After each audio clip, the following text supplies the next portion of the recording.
Friends, hello and welcome back. Hopefully it's having a lovely day. So Black Friday coming around, Thanksgiving just ending. Hopefully everybody had a lovely Thanksgiving. And importantly here for Hockey Ultimate Team is the direction of the NHL 24 auction house. So today we're going to do a little state of the market edition, kind of covers a little bit of the beginning of the month of December, what to expect, and kind of what to expect with Black Friday being a very, oh, nice, 10K for those objectives, being very imminent here. Now that we're talking about, we've seen some, Black Friday packs come out earlier this week where they said there was this and that. And, I always kind of explain to people and try to say, hey, and it's great. It's not, you understand what EA does is right. Like they're gonna come out with these packs during a week and like, yeah, they're all right, they're decent. And it's like, they're not the best ones though. Like, let's see if we can dip our toes in a water, get people interested. And then, if they buy them, they buy them. If they don't, they don't. But then on Black Friday, they hope to get everybody one last time where they say, hey, oh, we got to get these packs. Oh yeah. We can't miss this deal because then they come out with real deals. The deals they came out with so far have kind of been bleh. They've kind of been, like I looked at it and they're not the Jumbo Elite Early Bird pack's not horrible, but there was a 100K pack also that would, they raised the price of that? They did, didn't they? At least 1580 overalls, 380 on overall players. That was an 85K pack. They raised that pack by 10K. I know they did that, unless there's a slight difference. But anyway, he's looking at stuff like that. Like some of that stuff. Was it a huge deal? Not necessarily. It's not a terrible pack. I mean, it's all 80 pluses for 20 items. So it is a little bit cheaper. No, that's not really. That's not much an ultimate. I can't remember how much an ultimate pack typically is. I think it is 100K. Anyway, nonetheless, it wasn't something that was jaw dropping. So I think, we're going to see something on Friday probably that is a really nice pack to be looking at here, and we say, okay, now people are going to buy. When people buy a bunch of packs, that causes the price of players to go down. Now the thing that's going to be interesting about Black Friday is we have to see this pack, because if we don't see a good pack like that, we actually could see quite the opposite, where we see the price of our 87 pluses, if you will, go up a little bit. The reason for that is because there's going to be the Black Friday sale of the game that a lot of people are jumping in on. You're going to get a lot of people that are new to game, new playing, that are kind of, as we'd call them, budget players.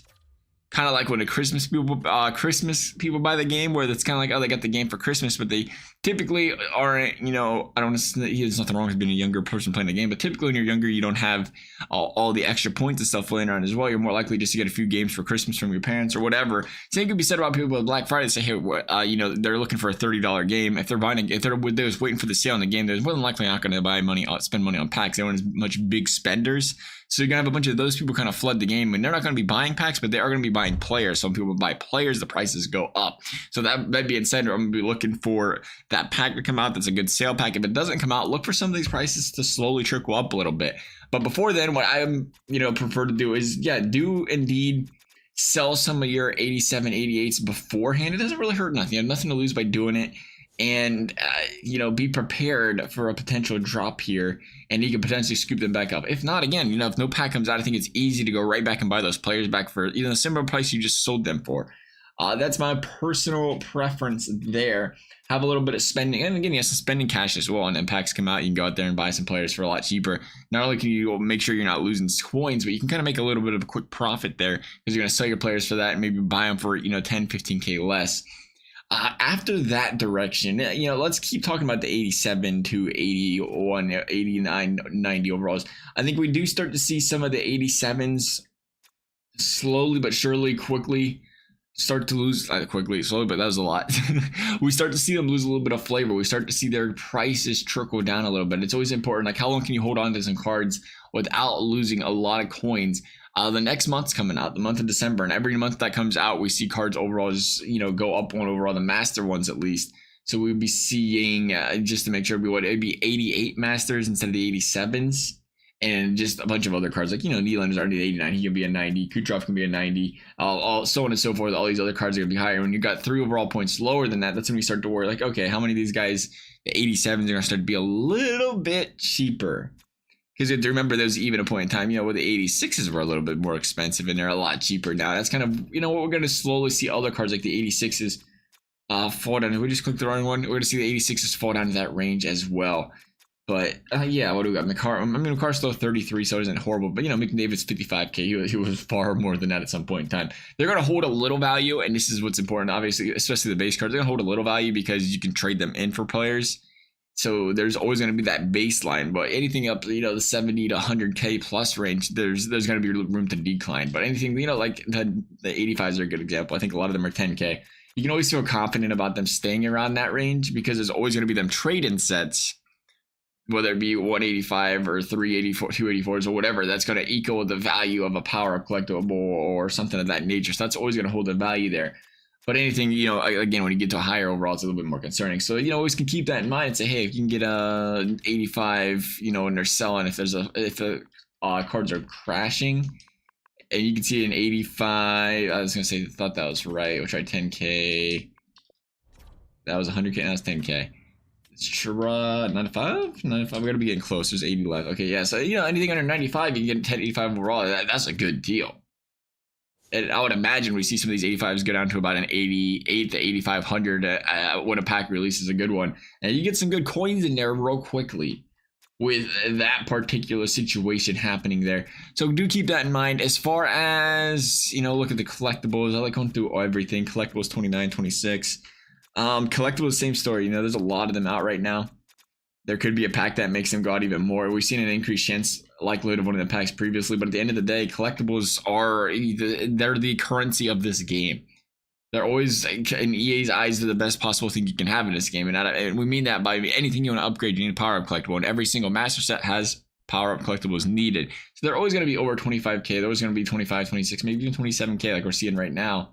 Right now, there's a lot up, because people are ripping heck out of packs, and we could see them, a lot more come up. With that being said, but again, I love the idea if you can always find like a power or collectible. See, there's still nothing 25K, even all those. If you can find a power collectible for 20 under 23K, flip it for 25, 50, 26, maybe even 27, depending on how long you want to hold on to them.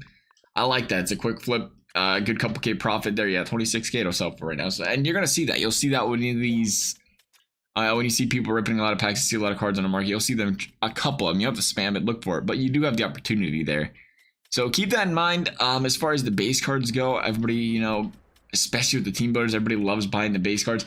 I do think we have to be careful. I think we have to be very careful with the base cards. There's 649 of them up right now.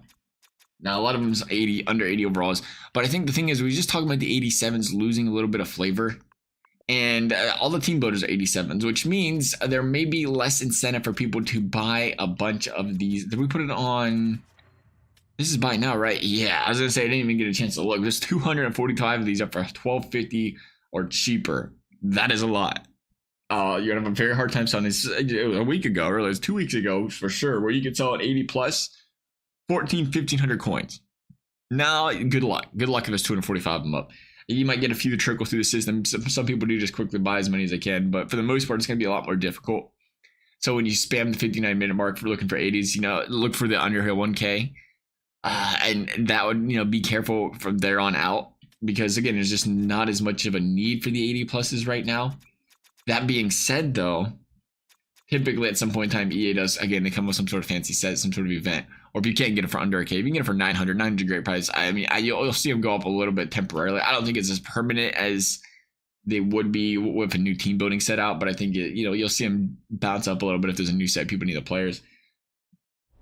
That being said, though, we do have to keep in mind as well. I don't think January. We'll see. I don't think January, maybe February, probably January, where we'd see a new team building set where there's some 90 overalls out. They can really drop that at us on any point in time. But right now, whenever the team builders don't have as much want and desire, there's not as much want and desire for specific NHL players than 80 plus. You can get any 80 pluses and do them for the set. So that hurts the prices and hurts the value of some of these guys. That's what we see, like some of the cheap Blackhawks players, for example, even with other sets and events being out there, your typical under 80 overall Blackhawks players are always a lot more cheaper and hard to sell because... Oops, I wouldn't do that because of how the fact there's only 282 or 280 pluses, so there's a lot of cards that are just hard to get, and people just don't do that set in general. We'll bring them up in case for those that may not be interested or be familiar. That's a K. That's just 2 hours 3 minutes. I mean, it just got put up. Probably. Can we go right here? Yeah, there's 5 of them up for 1,100 or below. Back in the day, even now, there's a lot of teams 1,100 is hard to come across because of how expensive they are. Blue Jackets, great example. No, not apparently not. But, Dallas, there's one. None of them up. Depends on the team. Something to keep in mind there. What are we also going to talk about? We went to the 87s, went to the 86s, 85s. As always, it is a depreciating game. No matter what, your card's always going to lose a bit of value. But there's times where it crashes a lot more. You can save some coins. So don't, I always try to say, try not to play scared. Where you're afraid to sell everybody, you're afraid to keep anybody on your team. I've done that in years past. Where I'm like, I don't want to lose value in anything. At the end of the day, that's kind of how the game's built. But there's ways you can, certain times of the year, you can be a little bit more cautious and prevent yourself from losing big chunks of coins and potentially even make a few coins. What was I looking for here? 88s. Example, who did we have? Who did we just pick up? We picked up that Kel McCarr. Kel McCarr's an 80, and I was like, oh, that's a great card to have. He should be good for that upgrade. They hit him with the team of the week so instantly. It's like you have to have, for that as an example, it's like you got to have some of these guys just to have him. He's 100K now. His value went down a little bit. But it's like you don't want to be afraid to get a Kel McCarr because he's going to get an upgrade every 2 weeks anyway because he's just that good. But he's one of the best cards in the game. So it's like you got to, do the best you can with that. And he has 160K. His other card from what we purchased, it already went down 30K. My big thing is if you can kind of plan out what you're going to do. Like we took a week off. We sold a player or two. Didn't sell all of them. We kept our, like McCarr's an example. We kept our McCarr. We bought him back this week. We bought a couple cards back because we're back to playing Hut Champs. We're playing the Rivals. But if you're going to play for the week, odds are your card's you got a much better chance of your card going down than it does up. So if you see yourself only playing a game or two, you don't need these cards. It's like, okay, let's sell them, come back for a week later, week or two later, pick them back up. Good way to save yourself some coins is that way as well. Nonetheless, though, let's talk about the future, actually. We just brought up with Christmas. I think, coming down to Christmas, you slowly see cards deteriorate. People start playing the game less. The more and more they play, less and less they play, the more and more they start to go down. But I don't see anything besides this potential big sale here that really could crash cards, unless they come out with a fancy event, which typically I don't think you see it in Christmas. We'll see, though. Nonetheless, hopefully y'all found this video helpful. Thank y'all for watching. We'll see you next time.